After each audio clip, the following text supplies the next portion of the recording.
Então, irmãos, na semana passada nós iniciamos aqui esse texto, fizemos a leitura de uma porção ainda maior dele, que foi o nosso primeiro contato com aquilo que é considerado por nós, cristãos, como a primeira pregação apostólica, a primeira pregação da era da igreja, é a primeira pregação do apóstolo Pedro, um homem que, conforme nós vimos, está neste momento cheio do Espírito Santo de Deus. E a minha proposta na semana anterior foi trazer uma visão mais ampla do texto, uma visão que eu chamei de macroscópica, um olhar mais amplo de tudo aquilo que é dito por Pedro nesse sermão, para que a gente pudesse entender um pouquinho a estrutura desta pregação do apóstolo. O meu objetivo, primeiramente, era fornecer para todos nós aqui uma base de comparação sobre como que deve ser um sermão de acordo com aquilo que os apóstolos nos ensinaram. Nós vivemos na fé apostólica, nós seguimos os ensinamentos dos apóstolos.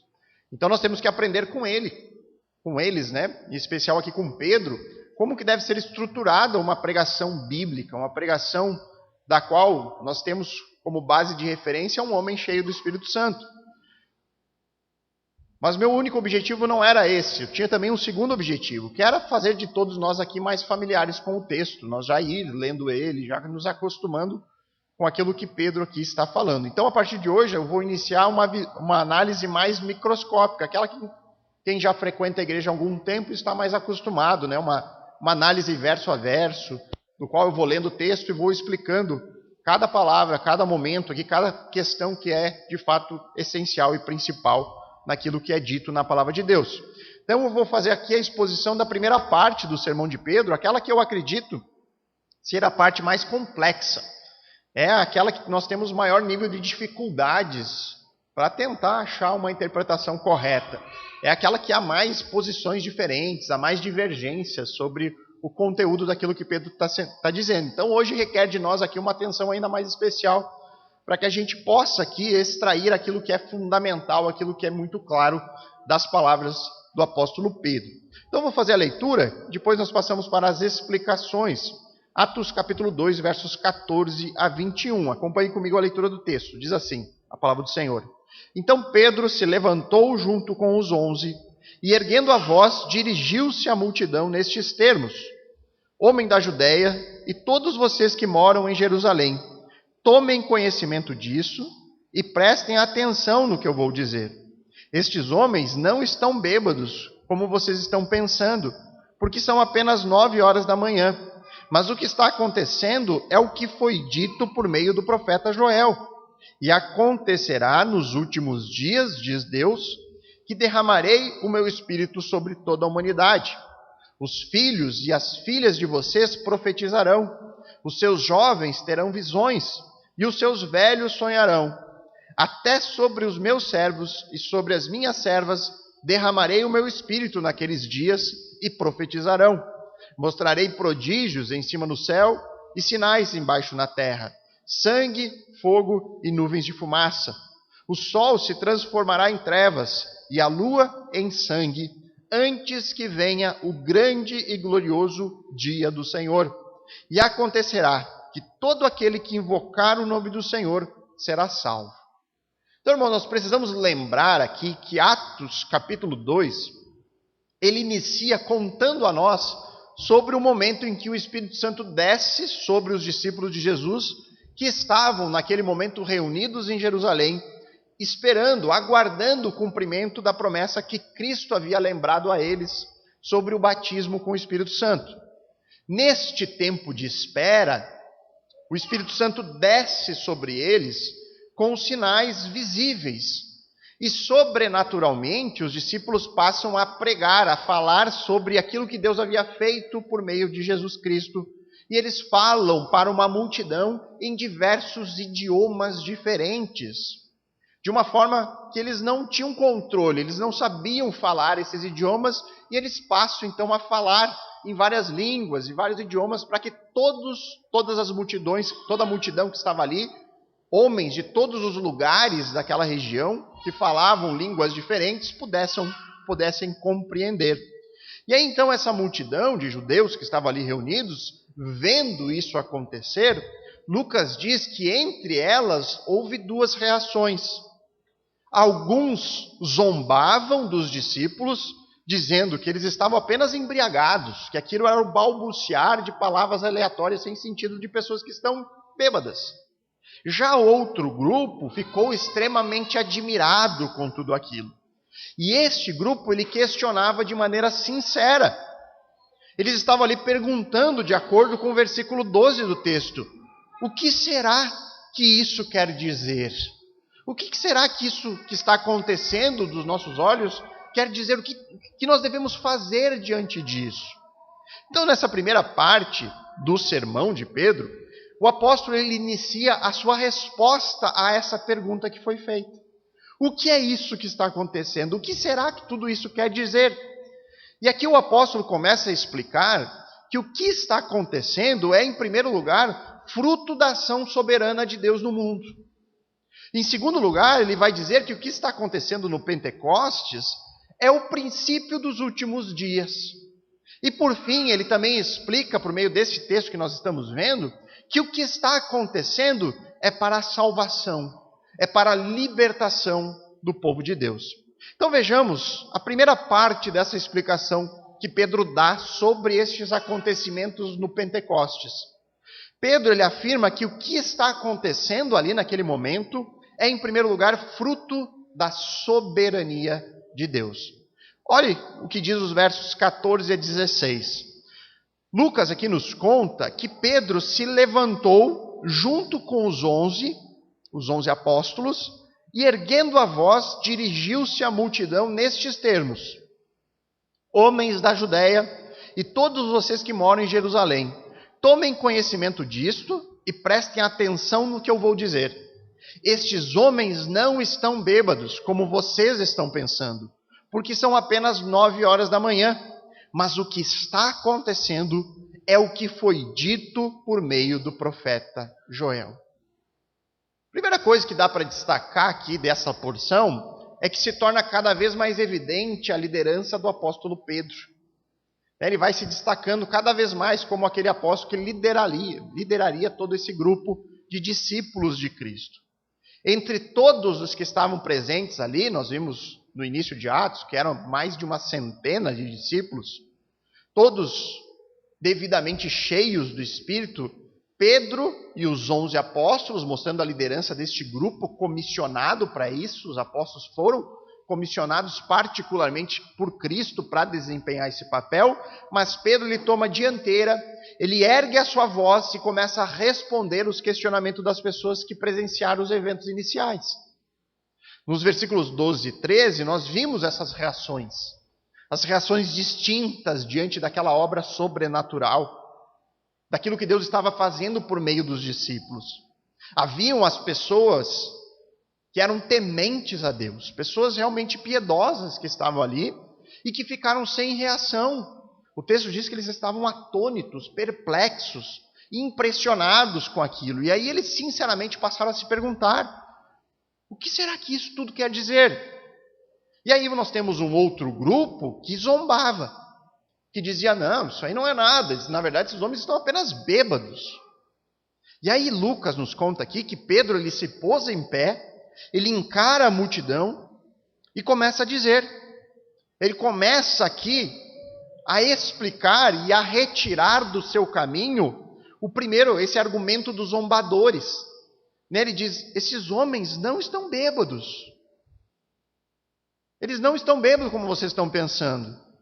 São apenas 9 horas da manhã. Então Pedro ele aponta aqui para o absurdo da colocação dos zombadores. Você tem ali uma centena de pessoas, discípulos de Cristo, embriagadas às 9 horas da manhã, e isso culturalmente era um absurdo para eles. Isso não acontecia. Então Pedro, o que ele faz aqui? Ele tira logo do caminho o argumento absurdo. Ele diz: olha, vocês estão completamente enganados, isso nem é possível. Olha que oração, como que uma centena de pessoas estariam embriagadas nessa hora da manhã? Alguém já viu algo assim acontecer? Não! Então Pedro aqui, ele tira isso do caminho. E aí ele começa, no verso 16, a explicar o que de fato está acontecendo. Ele começa a dizer, olha, isso aqui que vocês viram não é fruto do pecado.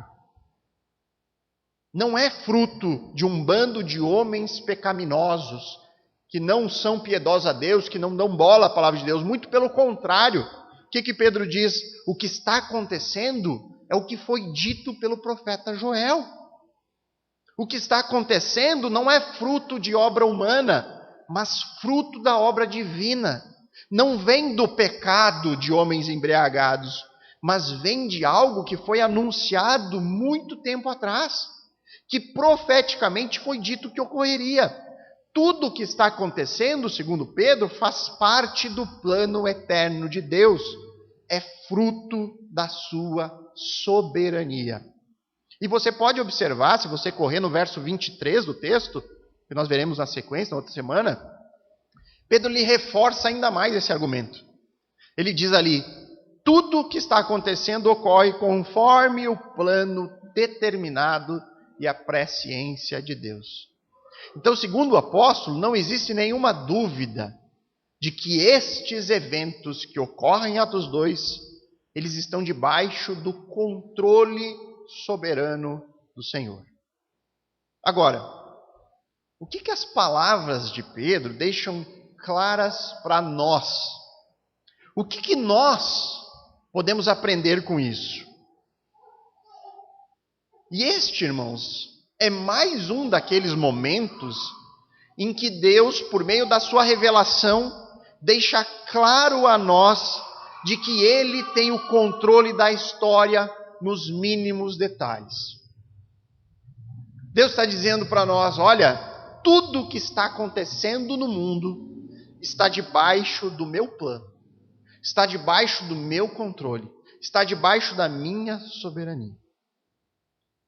Irmãos, por muito tempo, eu acreditei em uma ideia equivocada sobre a maneira como as coisas ocorrem no nosso tempo presente, como as coisas ocorrem na nossa própria vida. E eu creio que talvez você já tenha pensado assim em algum momento, ou talvez você pense até hoje assim. Na minha mente, a história ela se desenrolava em um processo de cooperação. Era Deus cooperando com os homens. E aí então a história ia sendo formada. Para mim, Deus tinha um plano, mas Ele espera a reação dos homens para executar o plano. E aí então, dependendo de como nós reagimos, Deus vai moldando as coisas. Deus vai moldando, acomodando, montando as pecinhas no tabuleiro, e Deus vai fazendo. E por muito tempo isso fez muito sentido para mim. Deus está lá soberano, Ele tem um plano para o mundo, Ele tem um plano para a minha vida, mas eu tenho que fazer a minha parte. Se eu não fizer a minha parte, o plano de Deus não se cumpre em mim. E isso parece um pensamento bem equilibrado. Faz muito sentido, pelo menos fazia muito sentido para mim por muito tempo. Eu pensava assim, por exemplo, na história de Adão e Eva. Deus tinha um plano perfeito para eles. Colocou eles lá num jardim maravilhoso. Mas aí Adão e Eva, eles decidiram desobedecer. E aí então Deus ajustou o seu plano. Ele fez algo diferente daquilo que ele pretendia originalmente. Ele teve que adaptar. Olha, o meu plano era o jardim, o Éden, mas como eles pecaram, deixa eu mudar a história aqui, deixa eu adaptar para que as coisas aconteçam. Isso fez muito sentido para mim por muito tempo. Até o momento em que eu comecei a conhecer mais profundamente a própria Escritura. E aí, conforme eu fui conhecendo mais da Bíblia, eu comecei a me deparar com textos que desmontam isso. Como, por exemplo, um texto que o pastor Adriano citou aqui na quarta-feira, quando ele estava falando justamente sobre essas questões, os decretos de Deus. Texto de Isaías 46, verso 9 a 10, ele diz assim, Deus falando por meio do profeta Isaías, lembrem-se das coisas passadas, das coisas da antiguidade, que eu sou Deus e não há outro. Eu sou Deus e não há outro semelhante a mim. Desde o princípio anuncio o que há de acontecer, e desde a antiguidade revelo as coisas que ainda não aconteceram. Eu digo, o meu conselho permanecerá em pé, e farei toda a minha vontade. Irmãos, esse foi um texto que me impactou pessoalmente de maneira muito profunda. Você já deve ter reparado que eu cito eles constantemente aqui na igreja. Porque realmente esse texto marcou a minha caminhada com o Senhor. É daqueles textos que você quase se apropria dele. Não, Deus escreveu isso aqui para mim. Porque fez muito sentido. Né? Me trouxe uma outra perspectiva sobre Deus. A perspectiva de que o nosso Deus, o Deus da Bíblia, é um Deus de profecia. Essa é a digital da Bíblia. Se algum dia... o que a Bíblia tem diferente dos outros livros espirituais por aí?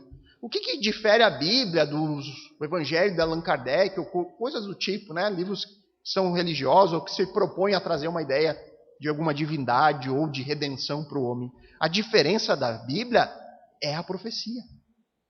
Esse é o único livro que encontramos isso. É aquilo que distingue a Bíblia de todo o resto. O Deus da Bíblia é um Deus que anuncia com antecedência o que vai acontecer no futuro. Isso é uma profecia. E essa realidade bíblica, uma Bíblia que é profética, essa realidade de textos como Isaías 46, que começou a destruir o meu castelinho de areia. Aquilo que eu tinha construído na minha mente e que eu pensava que era assim que funcionava. Essa ideia de que a história é uma cooperação de Deus e os homens começou a ser destruída na minha mente. Como que um Deus que diz de antemão o que vai acontecer pode depender da cooperação de alguém? Como isso é possível? O próprio livro de Isaías, se voltarmos um capítulo, em vez do 46, formos no capítulo 45, nós encontramos lá Deus revelando nominalmente o rei que libertaria a nação de Israel do cativeiro. Nós encontramos Isaías lá falando do rei Ciro, que seria o libertador de Israel. Um rei que só veio a nascer 200 anos depois da profecia. Como que Deus poderia afirmar algo assim se ele dependesse da cooperação de Ciro? Mas... olha, talvez se Ciro seguir o que eu tenho em mente, ele será o libertador de vocês. Não, mas depende da mãe e do pai dele se encontrarem, se apaixonarem e gerar Ciro antes. Eu não tenho controle sobre isso. Aí não me culpem. É assim que Deus fala nas Escrituras? Não. Como que Jesus poderia saber antecipadamente que Judas seria o traidor? Mas e se Judas não cooperasse? E se Judas chegasse na hora lá e se arrependesse? E dissesse, não vou, me arrependi profundamente, como é que eu vou fazer isso com aquele que eu estou seguindo? Não pode. Alguém poderia dizer, pastor, mas isso Deus sabe porque ele enxerga o futuro. É por isso que Deus fala, ele vê tudo o que vai acontecer e ele revela aos homens o que vai acontecer. Parece um bom argumento. Poxa, talvez seja assim mesmo. Deus só olha e anuncia aquilo que ele está vendo. Mas isso não é o que a Bíblia ensina, irmãos. A Bíblia não fala que Deus sabe. A Bíblia fala que esses futuros que são revelados a nós são parte do seu plano e da sua vontade. É isso que a Bíblia diz. Deus não é aquele que tem uma bola de cristal. Ele é aquele que está nos contando os seus planos, os seus decretos. E outra, se Deus apenas vê o que acontece, mas não possui poder para mudar os acontecimentos, ele não tem o poder de fazer a sua vontade prevalecer, ele só está olhando. Então esse ser não é Deus, irmãos. Esse ser não é Deus. Se Deus não tem o poder de fazer a sua vontade, ele deixa de ser Deus. Ele é apenas alguém que consegue ver o futuro. Aí não adianta nada a gente se reunir para louvar, para orar, para pedir coisas, para clamar por salvação, por alguém que não tem poder de fazer isso. O fato é que a Bíblia, em momento algum, ela afirma ou ensina esse tipo de pensamento que eu construí na minha mente. Era o pensamento de alguém que simplesmente conhece pouco das Escrituras, que consequentemente conhece pouco de Deus. E aí desenvolve as suas convicções de acordo com a própria lógica. Eu não conhecia textos como de Isaías 46. Eu não conhecia mais profundamente as Escrituras. E então eu analisava as evidências e construí. Deve ser assim, porque eu pensava, mas eu me sinto no controle da minha vida. Eu me vejo tomando decisões livres. Então, se Deus realmente existe, ele tem os planos deles e eu tenho os meus. E a gente vive em comum acordo. Deus tem os planos dele, eu tenho o meu. A história é uma combinação das coisas. Só que aí vem a Bíblia e diz algo como lá em Efésios 1:11. Em Cristo nós nos tornamos herdeiros de Deus, pois Ele nos predestinou conforme seu plano e faz que tudo ocorra de acordo com a sua vontade. Deus nos predestinou conforme o seu plano. Poxa, como é que eu lido com isso? Eu sempre achei que a minha vida era minha.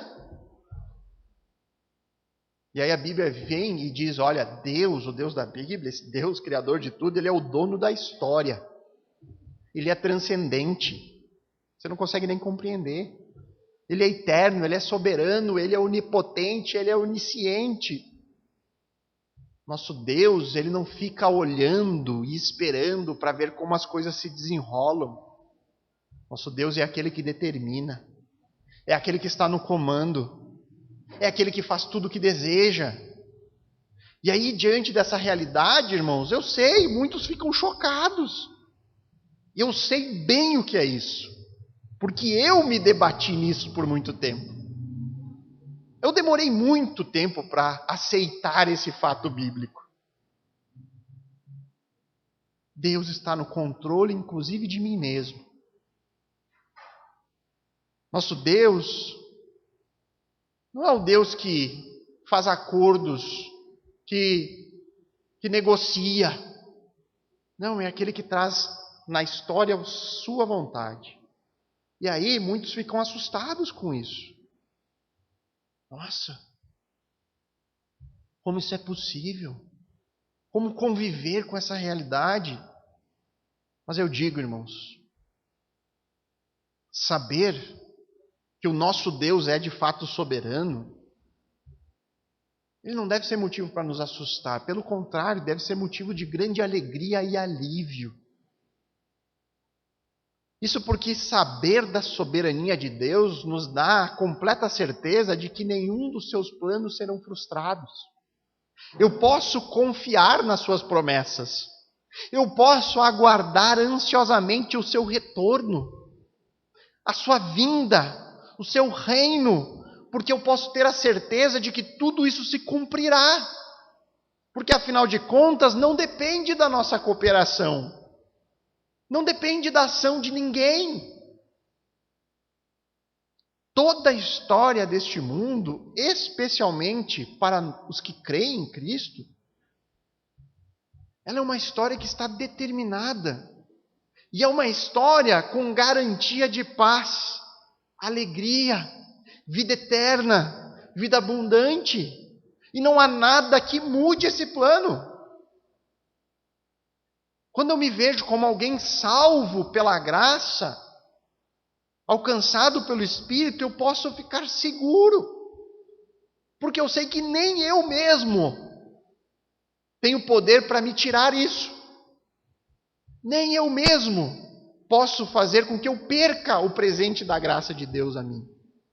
E isso é maravilhoso. Porque se dependesse de mim, eu jamais estaria em Cristo. Se dependesse de mim, pecador, falho, eu estaria lá fora, maldizendo o Criador. Se eu hoje estou em Cristo, eu estou seguro. A graça me alcançou, presente merecido. Não há nada que eu possa fazer que vai me tirar esse presente de Deus. Então, graças a Deus, saber que tudo o que está acontecendo é fruto da soberania de Deus. Graças a Deus por isso. Porque Deus tem um plano perfeito. Os meus planos são falhos. O de Deus nunca falha. E esse é o primeiro ponto que Pedro deixa claro aos seus ouvintes. Tudo o que está acontecendo é fruto da soberania de Deus. A segunda explicação que o apóstolo concede aos seus ouvintes é que o que está acontecendo é o princípio dos últimos dias. Acompanhe os versos 16 a 21 comigo. Diz ali: mas o que está acontecendo é o que foi dito por meio do profeta Joel, que acontecerá nos últimos dias, diz Deus, que derramarei o meu espírito sobre toda a humanidade. Os filhos e as filhas de você profetizarão, os seus jovens terão visões, os seus velhos sonharão. Até sobre os meus servos e sobre as minhas servas derramarei o meu espírito naqueles dias e profetizarão. Mostrarei prodígios em cima do céu e sinais embaixo da terra: sangue, fogo e nuvem de fumaça. O sol se transformará em trevas e a lua em sangue antes que venha o grande e glorioso dia do Senhor. E acontecerá que todo aquele que invocar o nome do Senhor será salvo. E aqui, queridos, eu já faço uma ressalva. O que nós temos diante de nós é um texto ao qual nós podemos mergulhar em águas extremamente profundas. É uma citação complexa aqui. Nós temos Pedro citando Joel, o profeta Joel, mas realizando algumas adaptações ao texto original. Não é uma citação ipsis literis, né? Palavra a palavra, exatamente como foi dito por Joel. Além disso, a maneira como Pedro ele vai interpretar o texto aqui é uma escola muito mais na revelação do que na exegese, do que na interpretação do texto original. Mas essas questões, irmãos, elas são muito mais para o curso de teologia da segunda-feira do que para uma pregação dominical. Eu ficaria muito tempo explicando questões teológicas que talvez não fosse proveitosa a todos. Eu não tenho como realizar aqui, em uma exposição de domingo, ir lá para o texto de Joel, esmiuçar o texto de Joel. Nós gastaríamos muito tempo. Talvez não fosse frutífero. É uma das tarefas e desafios do pregador é sempre entender o público que ele tem diante de si. E você vai ter pessoas que estão chegando, que não conhecem quase nada das Escrituras, você tem aqueles que estão mais velhos, nós temos aqueles que são teólogos formados e tudo, e aí você tem que trazer um alimento que sirva para todos, que alimente a todos eles, né? Então, irmãos, eu vou ficar aqui nas questões mais básicas, as questões mais fundamentais para nós do texto. O que nós temos que entender é que o tema principal, aquilo que realmente importa saber do livro de Joel, é que o tema de todo o livro desse profeta é o dia do Senhor. E, irmãos, é diferente do dia do Senhor daquelas pregações que eu trouxe no final do ano, sobre o dia de culto, domingo como dia de culto congregacional. O assunto do dia do Senhor no Antigo Testamento, ele é recorrente e ele trata de um dia de juízo futuro, um dia de juízo escatológico de Deus sobre os seus inimigos. Esse é o dia onde Deus vai revelar todo o seu poder, toda a sua ira, toda a sua santidade, de uma maneira que é visível para todos os habitantes deste mundo. É um dia certamente terrível para aqueles que se opõem a Deus. Esse é o dia do Senhor. O livro do profeta Joel, ele segue uma estrutura que é bem comum e particular dos profetas. Você tem lá um chamado do povo ao arrependimento, o profeta chamando: olha, se arrependam dos seus pecados, voltem a Deus, se agarrem na aliança do Senhor. E aí você tem uma promessa de juízo: se vocês não fizerem assim, haverá juízo sobre vocês. Mas também há sempre uma promessa de restauração. Deus prometendo que fará um novo povo, que Ele transformará todas as coisas, que com a sua fidelidade à aliança com a nação, Ele restaurará aquele povo. Joel, capítulo 2, ele descreve exatamente isso. O dia do Senhor em termos escatológicos. Desde o momento em que Deus derrama a sua ira sobre a humanidade, sobre os seus inimigos, mas também há uma promessa de restauração física, de restauração espiritual, de restauração nacional. E aí Pedro pega esse texto que é muito complexo, é extremamente complexo, e ele diz que o que está acontecendo ali no Pentecostes é o cumprimento daquilo que foi dito pelo profeta. No verso 17 ele diz: e acontecerá nos últimos dias.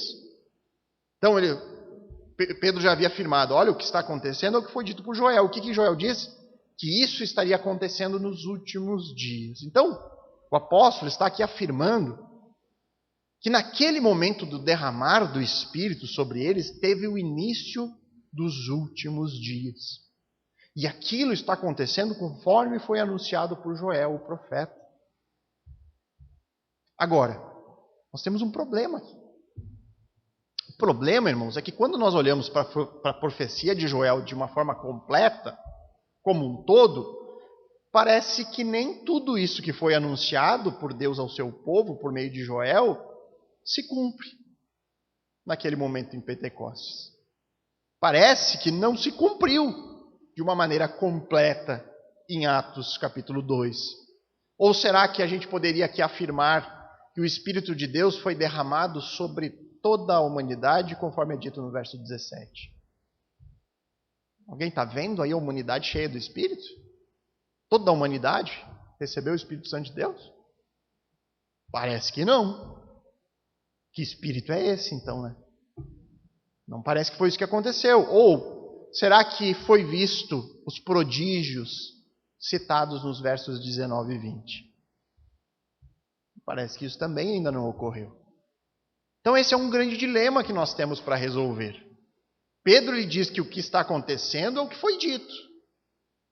O apóstolo aqui, nós temos que lembrar, ele tem autoridade para isso.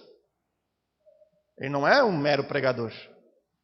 O apóstolo ele foi comissionado, revestido pelo Espírito Santo.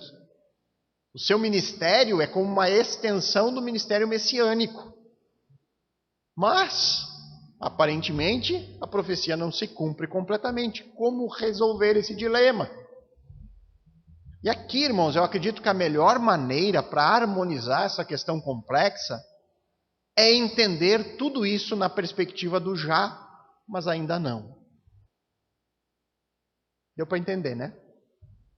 Já, mas ainda não.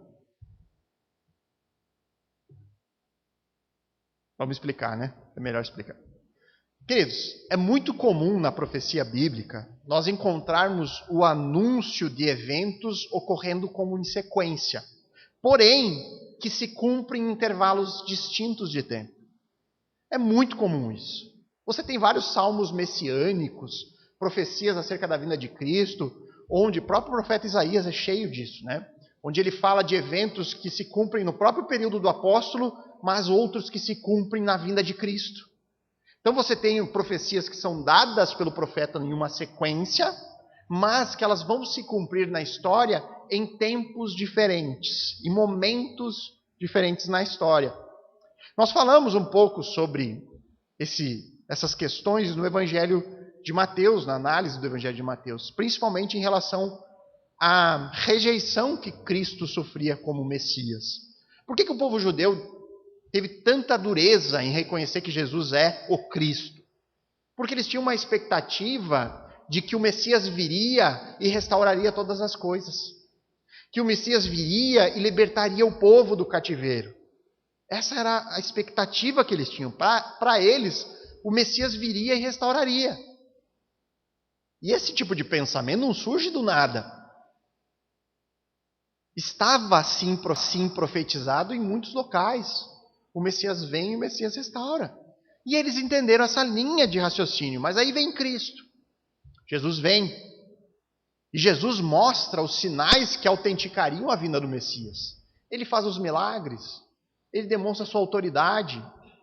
E aí Cristo começa a ensinar que antes da restauração haveria um período de tempo que não estava profetizado.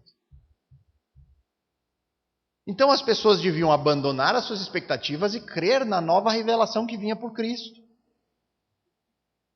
Algo que vai ser ainda melhor ensinado, principalmente por meio do apóstolo Paulo. Paulo fala muito sobre isso nas suas epístolas. O mistério deste período que nós vivemos, o período da igreja. Então, neste momento de Atos 2, Pedro, ele ainda não tem condições de saber sobre a duração deste intervalo entre os eventos que estão na profecia de Joel. Pedro ele não tem condição de saber quanto tempo vai durar o período entre a vinda de Cristo, o seu nascimento, e o seu retorno. Ele não sabe por quanto tempo. Lembram que eles receberam lá em Atos 1:11 as palavras de um anjo que disse para eles: olha, esse Jesus que foi levado até de vocês ao céu, ele voltará do mesmo modo. Pedro aqui ele não tinha condição de saber quanto tempo duraria para isso. Jesus sobe. Os eventos do fim começam a acontecer, mas ele não sabe quanto tempo vai durar esses eventos até que ele volte. Então, quando Pedro ele olha para o Espírito descendo sobre eles, ele anuncia: começou os últimos dias. Mas ele não tem condição de saber qual é a duração dos últimos dias. Quanto tempo vai durar esse intervalo?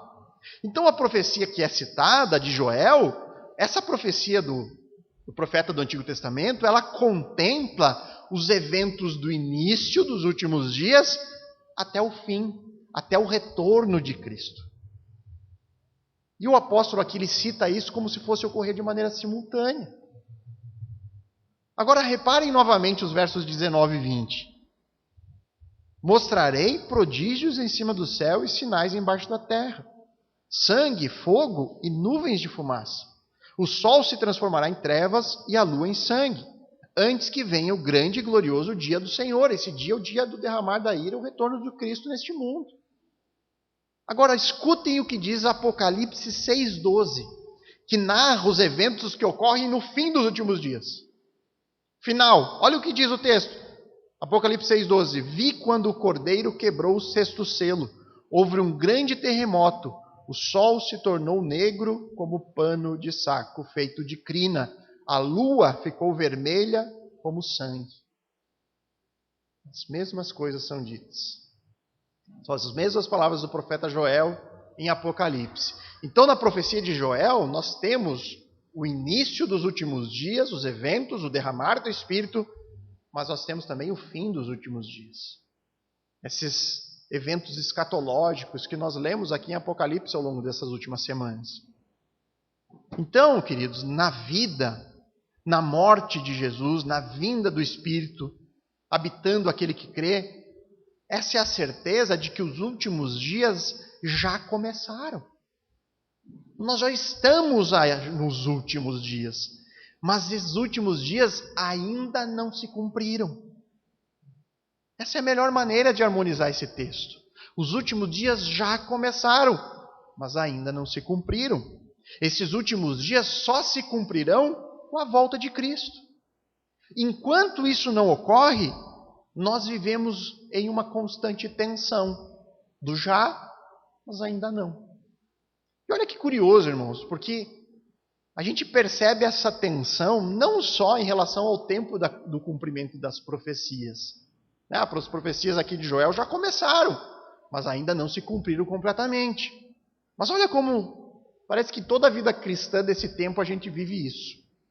Nós vivemos um período da história onde nós já fomos salvos por Cristo, mas nós ainda não desfrutamos de todos os benefícios dessa salvação. Nós já tivemos o nosso relacionamento com Deus restaurado por meio do pagamento da nossa dívida de pecado lá na cruz. Mas nós ainda não desfrutamos das plenitudes desse relacionamento. Nós já fomos libertos pelo poder do poder do pecado, mas ainda nós convivemos com as dificuldades de um corpo pecaminoso. Nós ainda convivemos com o pecado que insiste em nos atrapalhar. Nós já fomos batizados com o Espírito Santo, mas nós ainda não conseguimos ser constantemente guiados por Ele. Nós temos que nos esforçar para isso. Nós já recebemos vida abundante, mas nós ainda não nos livramos de um corpo que caminha para a morte. Nós já podemos conhecer a Deus, mas nós ainda não falamos com Ele face a face. Nós já vivemos os últimos dias, mas eles ainda não se cumpriram. Os últimos dias na Bíblia compreendem todo esse período de tempo, e isso precisa estar muito claro. Quando a Bíblia fala dos últimos dias, ela está falando de todo este período, desde a encarnação do Verbo até o seu retorno a este mundo. Aí sim, quando ele virá para restaurar o seu reino. Aí sim, ele virá para acabar com a tensão do já, mas ainda não. Então, segundo o sermão de Pedro, esses eventos no Pentecoste marcam o princípio, a fase inicial dos últimos dias. Mas esses últimos dias ainda não acabaram. Eles só acabarão com o retorno de Cristo para reinar. Então, para finalizar, o último ponto aqui é aquele que sem dúvida mais interessa para nós. O uso que Pedro faz do texto profético é um verdadeiro chamado ao arrependimento. É bem ao estilo do profeta bíblico. Ele usa o texto para dizer que o que está acontecendo tem como objetivo a salvação. O último versículo citado por Pedro da profecia diz ali, Atos 2:21, e acontecerá que todo aquele que invocar o nome do Senhor será salvo. Então o apóstolo Pedro aqui ele vai usar este último versículo da citação de Joel como uma espécie de introdução para tudo mais que ele vai explicar na sequência. É uma introdução para a pregação do evangelho que ele vai dar ao longo do resto do seu sermão. E aqui, irmãos, prestem bem atenção nisso, tá? É uma informação muito importante, eu espero que você observe comigo no próprio texto. Eu muitas vezes confesso que fico chocado sempre que alguém vem e diz que a Bíblia não afirma a divindade de Cristo. Eu acho um completo absurdo. Alguém diz, os apóstolos nunca ensinaram que Jesus é Deus. Irmãos, olha o que diz o texto. O ouvinte original aqui, aqueles judeus que estão ali, eles sabiam muito bem o que eles estavam escutando. A profecia familiar a eles. O judeu que está ali escutando o profeta Joel, eles sabem muito bem o que diz esse versículo 21. Todo aquele que invocar o nome de quem será salvo? Para o judeu ali o nome de Jeová, Yahvé, Yahué, o Deus de Israel, o Deus eterno eu sou. Se você invocar o eterno eu sou, você será salvo. É o que diz o texto do profeta Joel. Esta é, irmãos, a introdução da explicação que Pedro vai dar agora na sequência e que vai culminar no verso 36. Olha o que diz o verso 36. Portanto, toda a casa de Israel, que conhece bem o texto de Joel, que sabe o que isso quer dizer, esteja absolutamente certa de que a este Jesus que vocês crucificaram, Deus o fez Senhor e Cristo. Ou seja, Pedro está dizendo que para ser salvo, os seus ouvintes precisam invocar o nome do Senhor. Sendo que invocar o nome do Senhor é invocar o nome de Jesus, o qual o próprio Deus eterno de Israel fez Senhor e Salvador. E esse é o mesmo argumento que Paulo vai usar em Romanos 10. Lá nos versos 9 a 13 de Romanos 10, ele diz assim, se com a boca você confessar Jesus como Senhor, e em seu coração crer que Deus o ressuscitou dentre os mortos, você será salvo. Porque com o coração se crê para a justiça, e com a boca se confessa para a salvação. Pois a Escritura diz, todo aquele que nele crê não será envergonhado. Porque não há distinção entre judeu e grego, uma vez que o mesmo é o Senhor de todos, rico para com todos os que invocam. Porque todo aquele que invocar o nome do Senhor será salvo. Ele cita também Joel. Qual é o nome do Senhor que precisa ser invocado para ser salvo? Paulo diz, todo aquele que invocar o nome do Senhor será salvo. Qual é o nome que eu preciso invocar para ser salvo? Ele diz no início, segundo Paulo, se confessar Jesus como Senhor, você será salvo. Em ambos os casos, Pedro ou Paulo, apóstolos comissionados por Cristo, eles fazem a relação de semelhança entre o Senhor da profecia, o Senhor do Antigo Testamento, com Jesus sendo o Senhor que precisa ser invocado para ser salvo. Isso fica muito claro, irmãos. O que é isso senão uma declaração inequívoca de que Cristo é Deus? O que é isso senão uma afirmação clara e convincente da divindade de Cristo? E aí nós temos aqui, irmãos, aquilo que é um presente mais precioso da Bíblia para nós. Nós temos aquilo que nós temos que nos agarrar com todas as nossas forças, porque é a fórmula da salvação. Achamos a cura para aquela doença mais terrível. Vamos espalhar. O remédio está disponível. Para ser salvo, nós precisamos invocar o nome do Senhor. É isso. É isso que nós precisamos. Mas o que significa invocar o nome do Senhor? Invocar o nome do Senhor, tanto para Pedro quanto para Paulo, significa se arrepender e crer que Jesus é o Filho de Deus que veio ao mundo, que morreu pelos meus pecados, que ressuscitou dos mortos e que um dia voltará para consumar o seu reino. Invocar o nome do Senhor é o mesmo que pedir socorro àquele que é o único capaz de salvar. E isso, irmãos, ocorre no momento em que eu reconheço que eu preciso ser salvo. No momento em que eu me vejo como um pecador perdido, condenado.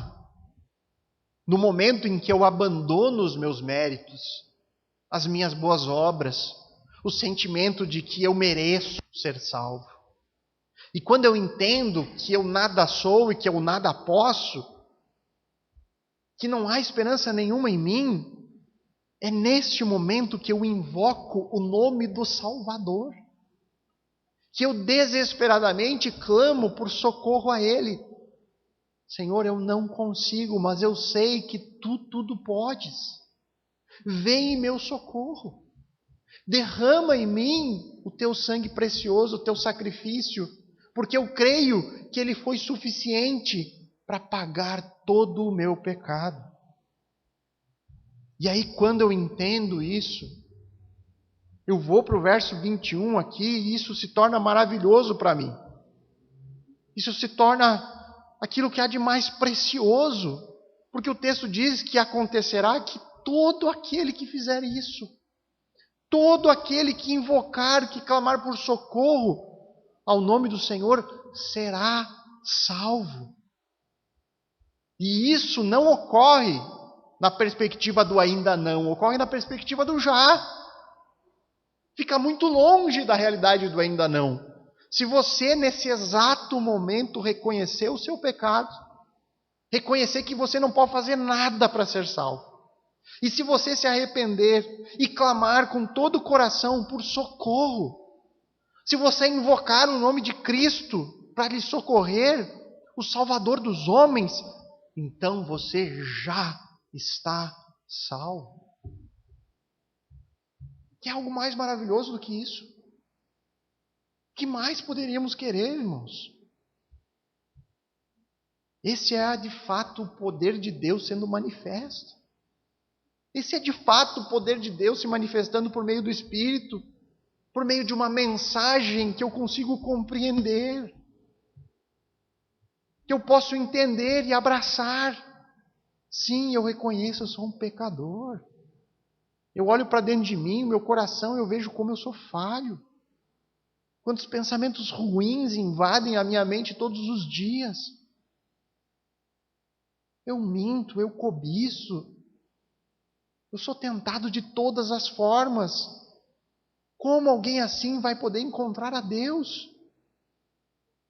Como? Não é possível. Para o homem não é possível. Mas para Deus tudo é possível. Porque Cristo foi, pagou o seu preço e hoje Ele nos reviste. Ele nos reveste dele mesmo. Revestidos de Cristo nós somos. Deus olha para mim não mais como um pecador. Ele olha para mim e vê aquele que me redimiu. Ele vê o seu próprio Filho, justo. Invocar o nome do Senhor não é como um encantamento mágico ao estilo de Shazam. Já viram o filme, né? O personagem criancinha, ele fala o nome de Shazam e recebe poderes sobrenaturais. Tem muito crente que vive assim, irmãos. Tem muito crente que vive desse jeito, que invoca o nome de Jesus como se fosse algo místico e supersticioso. Como se fosse uma palavra mágica. Eu determino isso na minha vida em nome de Jesus. Quem que determina, conforme nós temos visto na Bíblia? Eu determino alguma coisa? Senhor, tenha piedade de nós. Tu é o Deus que determina.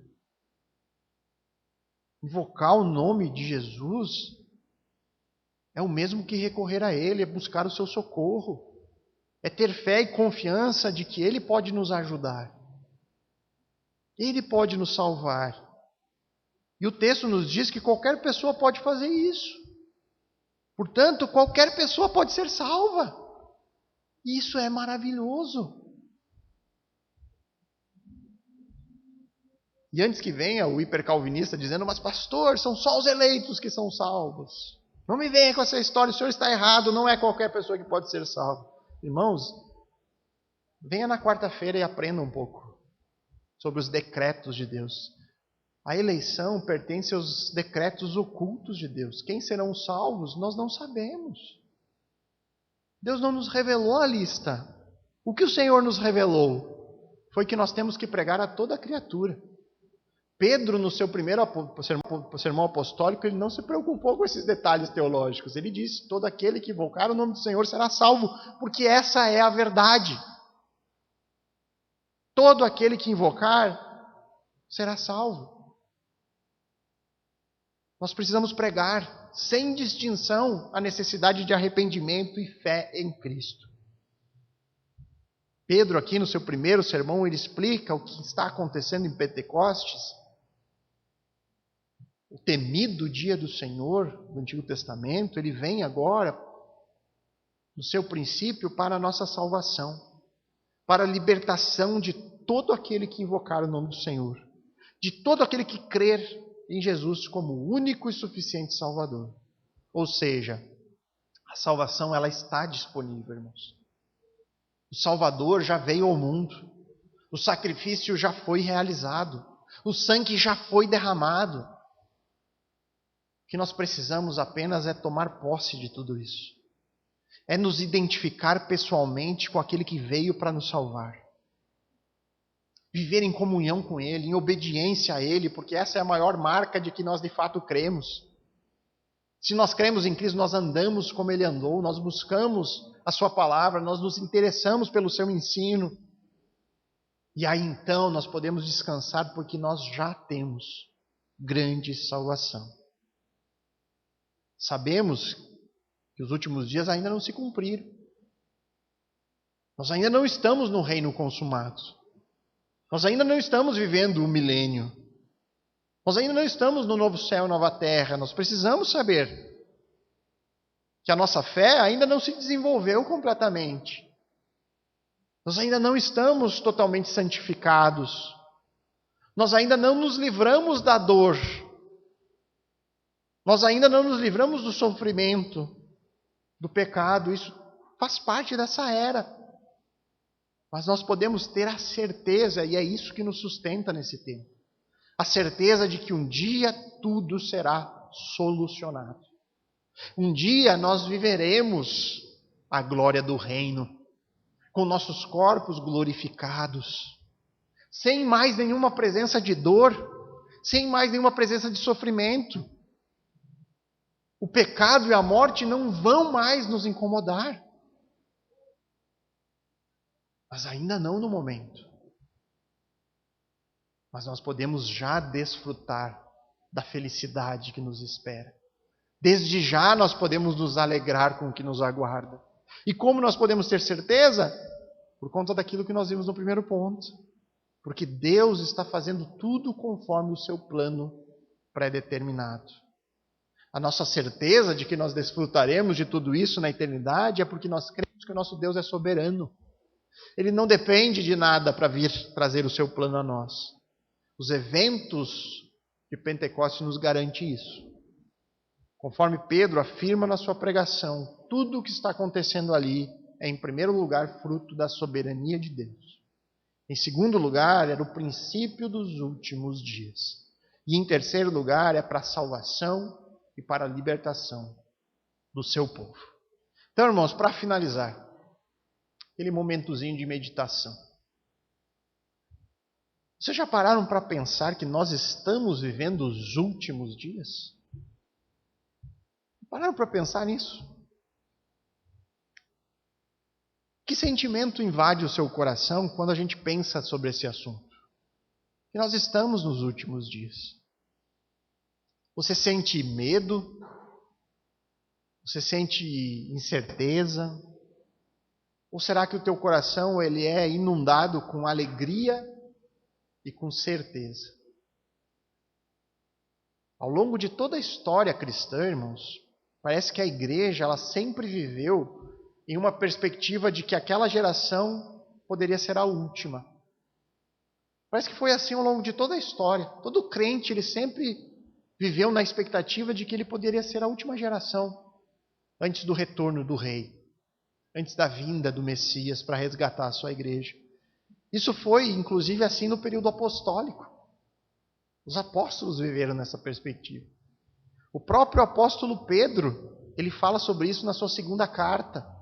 Lá em 2 Pedro 3, capítulo 3, versos 9 e 10, ele diz assim: o Senhor não retarda a sua promessa, ainda que alguns a julguem demorada. Primeira geração cristã, tinha pessoas lá dizendo, mas o Messias está demorando para voltar.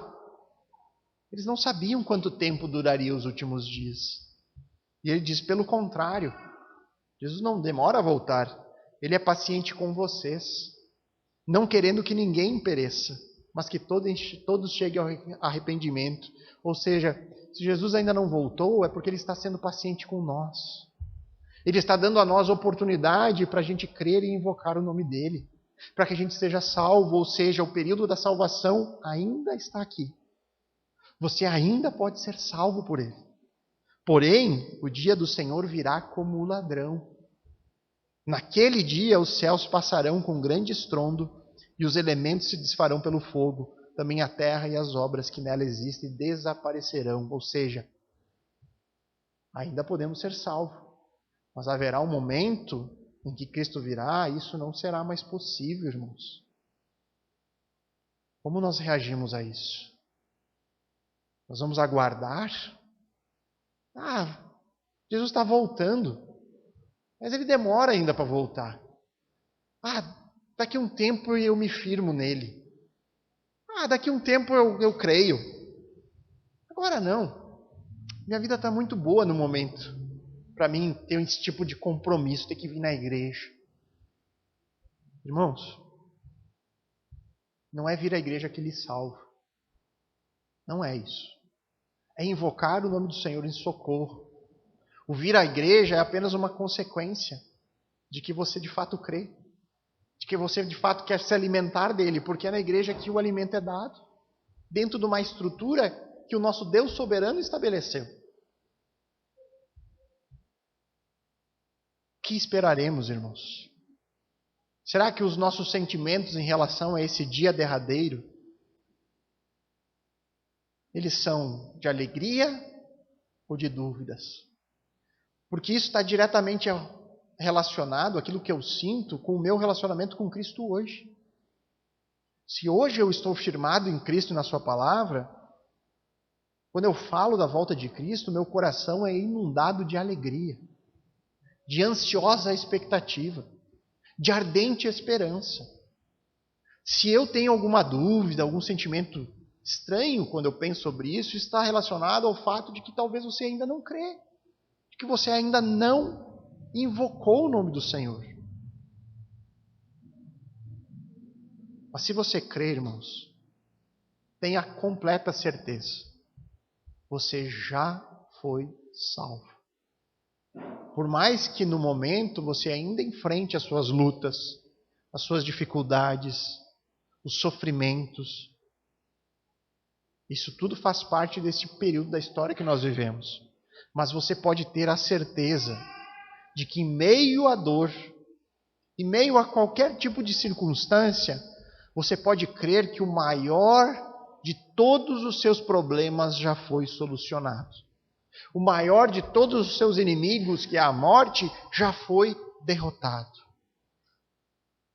Nós apenas estamos aguardando, ansiosamente, o dia da consumação. Nós aguardamos para aquele dia no qual o ainda não será desfeito. E aí então haverá apenas o já. E o já será para sempre, eternamente. Então eu finalizo com a pergunta derradeira. Você crê nisso, irmão? Vamos orar. Amado Deus, soberano Pai, louvado seja por tão grande salvação. Por tudo aquilo que o Senhor fez e planejou desde a eternidade passada, Deus. Obrigado, porque teus planos são maravilhosos. Os seus planos jamais podem ser frustrados. Ao contrário dos nossos. Ao contrário de nós, que muitas vezes mudamos de opinião e que somos levados de um lado para o outro, o Senhor não é assim. Nosso Deus é um Deus imutável. Deus que determina, que decreta e que revela a nós boa parte dos seus decretos, incluindo aquele que mais toca o nosso coração, que é a esperança eterna, o dia no qual nós viveremos eternamente contigo, em perfeita paz, alegria e felicidade, Deus. Estaremos com o nosso Redentor, poderemos abraçar aquele que nos salvou e morreu por nós. Ah, que dia maravilhoso, Pai. Que dia maravilhoso nos espera. Obrigado por poder confiar que não depende de mim para que isso venha acontecer. Porque o Senhor já fez, o Senhor já executou, o Senhor já deu na cruz tudo aquilo que eu precisava e o Senhor determinou qual será o meu destino. Graças a Deus por isso, Pai. Nos ajuda com o nosso orgulho, Senhor, muitas vezes que nós nos levantamos contra a sua palavra. Que o Senhor quebre os nossos joelhos e nos faça reconhecer humildemente que nós não somos nada diante de Ti. Nós não somos nada. O Senhor é um Deus transcendente, eterno, maravilhoso, soberano. Todos os atributos, Senhor, da divindade estão em Ti e são maravilhosos, Pai. Obrigado por o Senhor se revelar a nós, por o Senhor vir, não levar em conta ser igual a Deus e vir até este mundo, nascer como um de nós e pagar o preço necessário para a nossa salvação. Obrigado, Senhor, porque tudo depende de Ti e não de nós. Louvado seja o nome do Senhor Jesus. Nós oramos. Amém.